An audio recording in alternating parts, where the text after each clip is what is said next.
Let's check in on Mitch McConnell. Now, the Capitol attending physician penned a new letter saying that the Senate Minority Leader is in good health following his second freezing episode.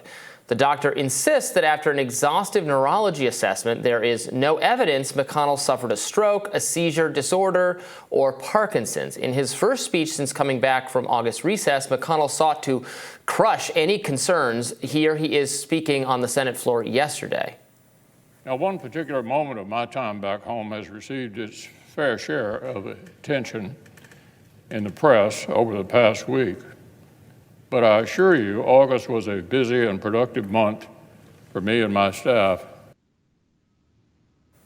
Despite McConnell's attempt to reassure his party that his health is in good status, latest reporting from Axios reveals the GOP Senate leader is facing growing scrutiny from his caucus. Senator Rand Paul doesn't seem convinced. Punchbowl congressional reporter Max Cohen posted on X that Paul said, quote, "I don't think it's been particularly helpful to have the Senate doctor describing it as dehydration," which I think even a non-physician seeing that probably aren't really accepting that explanation. Senate Republicans are set to have a closed-door meeting today, during which they are expected to discuss McConnell's health woes. Now, I think the attending physician or Congress's nurse, I don't know, have they seen the videos? Have they seen the evidence? I think that's evidence for a lot of doctors. Those are all good questions. I think it's significant that, Rand Paul, who hails from the same state as Mitch McConnell and has, been on is a friend and ally of McConnell, to say that, it beggars belief at this point that it wasn't a more serious issue. It really can't be explained by dehydration. And this is just going to be a significant liability if it's not dealt with, given that so much of the Republican and conservative opposition to Joe Biden's candidacy is raising questions about his age and possible infirmity. If they have and Feinstein and all, the many Democrats at the highest level, if Republicans are in the exact same place, doesn't that criticism become unfortunately muted? Yeah, it seems to me like they're all on the same team. I mean, we even had Biden making excuses for McConnell. I'm a big fan of the theories that McConnell maybe is doing this on purpose to just avoid questions he doesn't want to answer. He's been asked about re-election. He's just kind of stonewalled the reporter. I don't think that's exactly what's going on here. I think it's funny that now we have, his aide coming in. She gave a wink to the press that was at the meeting or whoever was attending the meeting. You see her wink to those off camera and say, yeah, we're going to need a minute. And so it seems that they're used to dealing with this from McConnell. This is when he's supposed to be at his best, when he's in meetings, when he's leading them, when he's in front of the press. And if this is the best that we're getting from McConnell, it makes me concerned what his health is like behind closed doors. I think it's fun to joke about what could possibly be going on there. But the reality is, if he had to operate a forklift or do any regular blue collar job, I think he would have been let go some time ago. And I don't think the American people are convinced that the attending physician of Congress, the school nurse of Congress, is actually giving a fair assessment of McConnell. I've heard everyday people call the attending physician of Congress a political physician, which is interesting. That when you have a physician hired by a political figure, perhaps, they're making decisions that are swayed by what that political figure wants. I think that's an interesting thing to take into consideration here. At the end of the day, I think people are sick of how old Congress is altogether. Yeah, your point about how you wouldn't employ people in Biden or McConnell or Feinstein or Fetterman's position to do, to bag groceries at the supermarket, and yet they're in the most powerful positions in U.S. and to some extent world government. I mean, McConnell's importance and power cannot possibly be overstated. He is the key. I mean, he's the actual sort of leader of the Republican Party in government, in that he has so much power over who gets support, financial support. He holds the purse strings.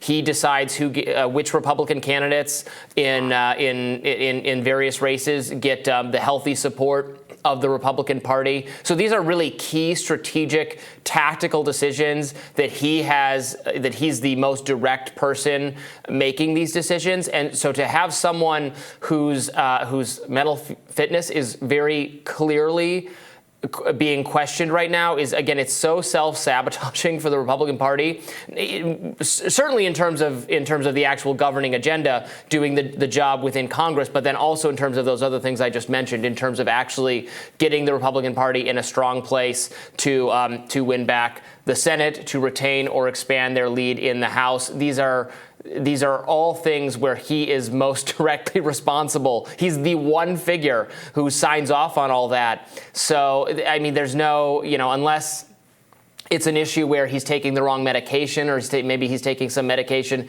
in combination and it's causing this short circuiting, and it can be fixed. If that's the case, fine. But if what we're seeing is something that's going on regularly and can't be addressed, there's no way that he can or should continue as minority leader. I understand the reality of, in the cold, hard, red versus blue reality that we live in. There's no way he's going to resign from the Senate itself, because a Democrat would be, the governor of Kentucky would be replacing him, or would be choosing his replacement. So that's never going to happen.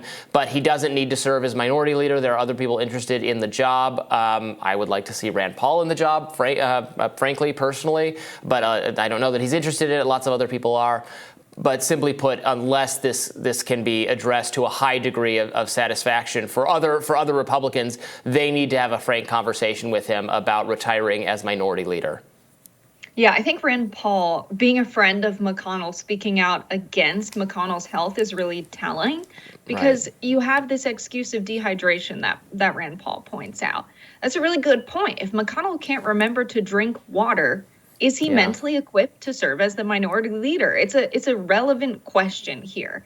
And at Rising, a lot of us are super critical of how old Congress has become. We're critical of Dianne Feinstein, Biden, McConnell.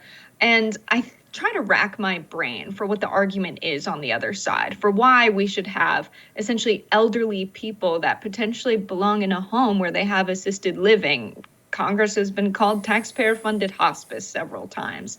And while we do have the medical technology to increase, human lifespans, it's not to the extent that when someone's experiencing obvious cognitive decline, they should still be serving in Congress. And so when I think about, all right, what's the argument there for McConnell still serving? That our elders are wise and have a lot of experience? I think many people are critical of Congress because of what they've done. Their wisdom is how to cause multiple financial and housing crises for us. We're ready to get some new people in who won't repeat the same problems of prior Congresses, whether it's, authorizing forever wars or creating the conditions for financial crises. I think we're quite done with this class of Congress people, having the oldest Congress in history. It's just time to get new people in there, not only age-wise, because they're experiencing obvious cognitive decline, but also policy-wise. I think people are just sick of this group of folks. For sure. And there's a connection between their age and their reluctance to embrace newer and better policy ideas. Frankly, in my view, there's a transfer of wealth from younger people to old people, in part because old people have so much representation in Congress. There's an inability to grapple with some of the nuances of tech policy, of social media and speech policy. That comes through every time Congress grills Mark Zuckerberg or Jack Dorsey or whoever else it is that they don't on a fundamental level, just as our great-grandparents and grandparents and parents and probably us, maybe not you, Jessica, you've got a little bit more time at this than I do, but would not understand whatever the new technology that comes along. These are the people governing us, and it makes utterly no sense. Peer countries, healthy democracies in Europe don't they're not. These people are shown the door at some point because there's because of the parliamentary systems, some other structural reasons. There is not as much of just of increasingly elderly and possible senile people staying in office and facing no pressure. That's something unique to the American system and unique to monarchies.